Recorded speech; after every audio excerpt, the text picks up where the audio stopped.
Кто живет в этом доме, понятно без слов. Хозяин выдает вот такой знак.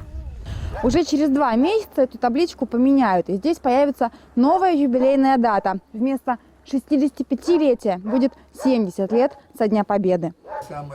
Фронтовик, ветеран Великой Отечественной. История Семена Павловича потрясает до глубины души. Он успел побывать не только героем, но и дезертиром, и даже изменником Родины. Шел на передовую, заблудился, весь день плутал. К своим вышел вечером.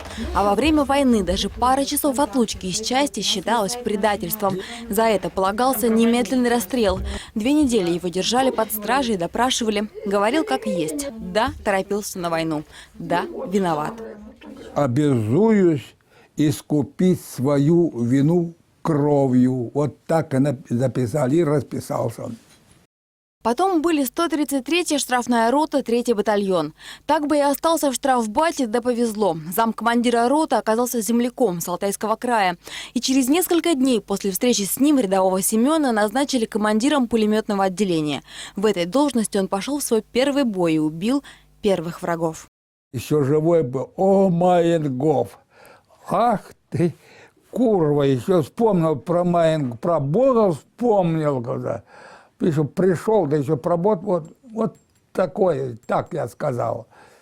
Ему тогда тоже досталось. Немец старался бить наверняка, но штык попал в ремень. Это смягчило удар.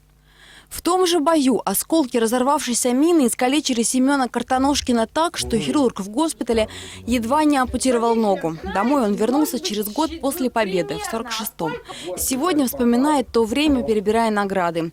За боевые заслуги, орден Отечественной войны и совсем свежая – президентская юбилейная медаль. Ее вручили 3 марта в Барнауле на приеме у губернатора. Руки пожал, обнял. Вот. Ну, не поцеловал. 70-летие Победы Семен Павлович будет отмечать в Краснощеково. Говорит, что для него это странный праздник. С одной стороны – главный, а с другой – война-то до сих пор не закончилась, пока последний солдат не похоронен. Татьяна Гладкова, Андрей Печоркин. Наши новости.